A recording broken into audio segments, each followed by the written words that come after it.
Labdien, mīļie skatītāji! Pēdējā šī gada nedēļā. Šajās pēdējās divās darba dienās Līvānu novada dome vēl sanāk uz šī gada noslēdzošo domes sēdi. Notiks arī tikšanās ar pašvaldības iestāžu un uzņēmumu vadītājiem, lai izvērtētu, kā tad šis darba gads ir pagājis. Bet vēl 30. decembrī 19. visi ir mīļi aicināti uz Līvānu kultūras centru, jo mūsu Līvānu amatieru teātris vēlas jums prezentēt savu jauniestudējumu izrādi O vakardiena. Domāju, ka tas būs labs tāds atpūtas mirklis un laba gada nogale, tā ka nāciet uz šo te izrādi. Un tad jau klāt arī 31. decembris, vecgada vakars.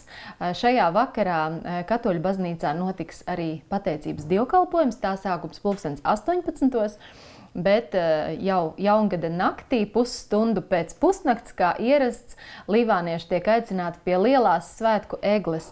Būs gan apsveikumi, gan jautras dziesmas, gan, protams, arī svētku uguņošana.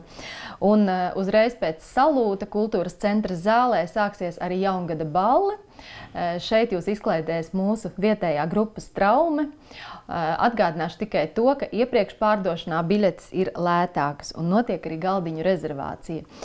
Vēl gribu informēt, ka ir sākusies biļešu iepriekš pārdošana uz šlāgera grupas Rumbas kvartets koncertu, kas notiks 6. janvārī. Un noslēgumā Līvānu novada domes vārdā es gribu pateikt jums paldies par uzmanību visa gada garumā un novēlēt priecīgu un gaišu noskaņojumu jaunajā gadā, lai jums ir radoša veiksme, sirdsmiers, veselība, labklājība un, protams, arī ticība saviem spēkiem. Laimīgu jauno gadu!